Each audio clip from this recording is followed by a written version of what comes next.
For the past month, I have been absolutely obsessed with a little show. I'm sure you can guess because it's the title of this video, Twin Peaks. I would describe myself as much more of a movie person than a TV person. It takes a lot for me to get into a show. Basically, if it doesn't hook me straight away, I'll quickly give up on it. I just love the faster pace of films and how I can sit down in one sitting, witnessing a complete narrative. Well, unless you're watching Satan Tango. I first heard of Twin Peaks through Letterboxd, seeing it was one of the top rated things on the whole website. I had heard of David Lynch before watching it, but I'd never seen any of his work before, with Twin Peaks being the first. Twin Peaks had me hooked like no other show I had ever seen before, and this is my plea to you watching this video. If you have never seen this show before, watch it now, and I promise, if you are anyone other than a middle-aged mum, you will love this show like I did. This video won't have any massive spoilers, but if you prefer going into a show completely blind, as in not even knowing who the main character is, or any of the themes, then stop watching and watch Twin Peaks. So, for those still here, this is why Twin Peaks might just be the best thing I've ever seen.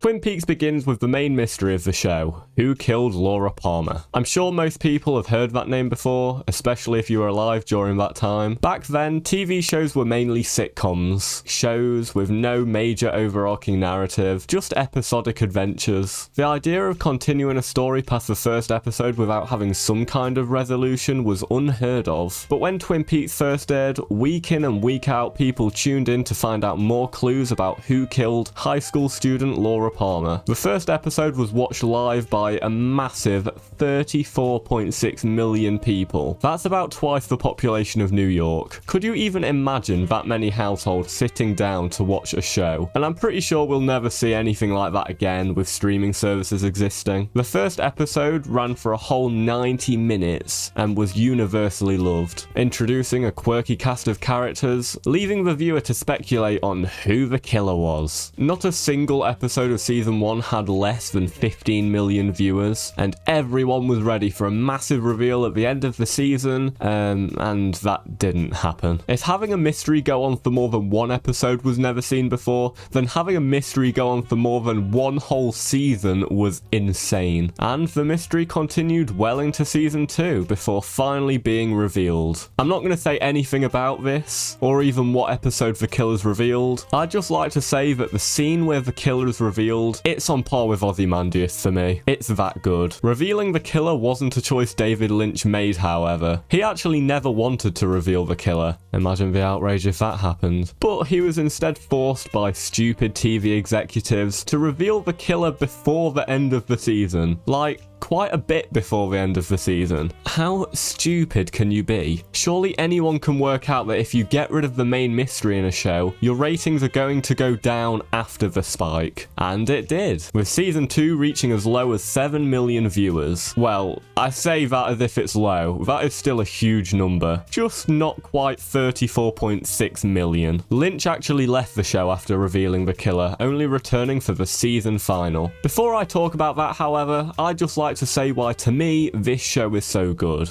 The characters in Twin Peaks are like nothing you've ever seen. They all have incredibly interesting stories which all somehow connect back to the main plot in some way or another. The cinematography is gorgeous, especially in season 3, The Return, where Lynch goes all out with crazy visuals completely unlike anything you've ever seen before. And the main reason I love the show? This man. FBI Special Agent Dale Cooper, played by Kyle MacLachlan. I don't know. Kyle MacLachlan. He might just be my favourite character from anything ever. Cooper is the heart of the show. He's hilarious to watch with amazing dialogue such as, "Damn fine coffee. This must be where pies go when they die." And who can forget, "I think I saw a giant last night." Wait, what? Oh yeah, how could I forget? Twin Peaks is created by David Lynch, who specialises in utter strangeness. Twin Peaks Season 1 and 2 quite clearly has supernatural elements to it. From the get-go, it's presented as a paranormal town full of strange residents like the Log Lady, a woman who carries a log around with her, who can apparently see things and talk to her. There are many things that happen throughout the show which can't really be explained, especially in the incredible 2017 Season 3. If you aren't at least slightly used to watching something that requires a lot of thinking, or even things that cannot be explained, you might have trouble with The Return. But that doesn't mean that you shouldn't at least watch the show until the Laura Palmer story is over. And I'm sure that if you've heard of this show before, you have seen The Red Room. Oh, and speaking of The Red Room, final of season 2.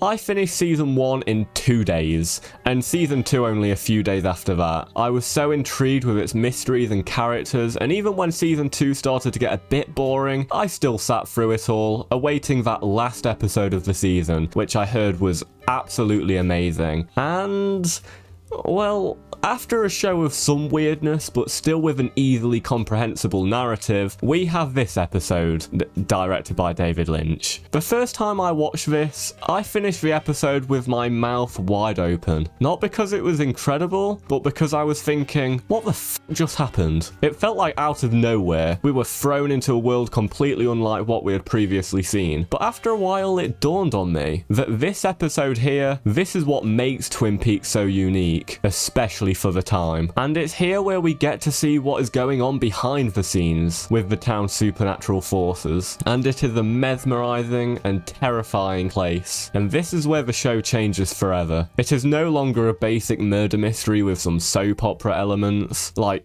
seriously, I think every character cheats on their partner at least once in this show. And it's here where the weirdness begins. And this is where, for me, Twin Peaks turns from a great show to one of the best things I've ever seen in my life. After this episode, we have the prequel movie, Fire Walk With Me, an absolutely heartbreaking horror film on the last week of Laura Palmer's life. I just have to mention how incredible Cheryl Lee's acting is. It is insane to me how she isn't more recognized. Oh yeah, and this may be a prequel film, but do not watch this before season 1 and 2. The killer will get spoiled for you in the first 30 minutes. It's such an incredible film and acts as a perfect introduction to the heavily surreal season 3. It's just really weird to me how back when Fire Walk With Me released, everyone seemed to hate it. You look at reviews when it came out and everyone despised it. I guess it was just too weird for them? I really don't have an explanation.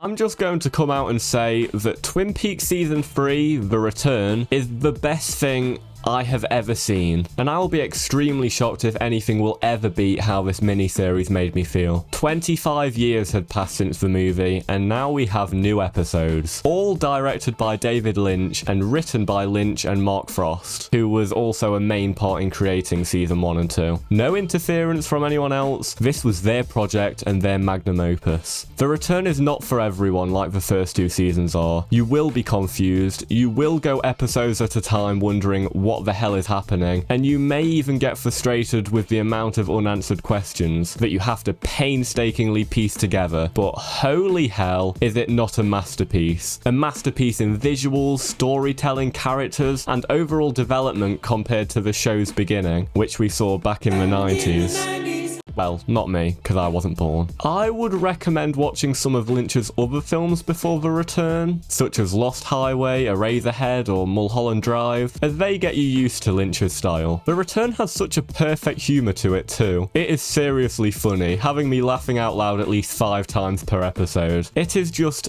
18 episodes of perfection, mainly focusing on Cooper and another storyline that I'm not going to discuss here, and not much else, making it feel like a reward every time we see characters from the original series. You get it early on that this is no nostalgia trip. This is a continuation and huge expansion on everything you thought you knew about the show. The way the series is paced is really one of a kind, but it will confuse the hell out of you. There are random segments which are just not in order and make no sense to why they're not in order. And then you finally get to that ending. You won't understand it, and that is down to you whether you like that or not. For me, open-ended things have always been much more intriguing to watch, such as American Psycho or Fight Club, providing endless rewatches. I, for one, am incredibly excited to rewatch this amazing series all over again. I might even make a full timeline video if I can put everything together for myself, because there are still a lot of things I do not understand at all. There aren't too many episodes, and if you're anything like me, you will try and get through it as fast as you humanly can. And even if you decide this this show isn't for you, nobody can deny how this show changed TV forever. There's no Breaking Bad without Twin Peaks, there's no Lost without Twin Peaks, and there's definitely no Riverdale without Twin Peaks.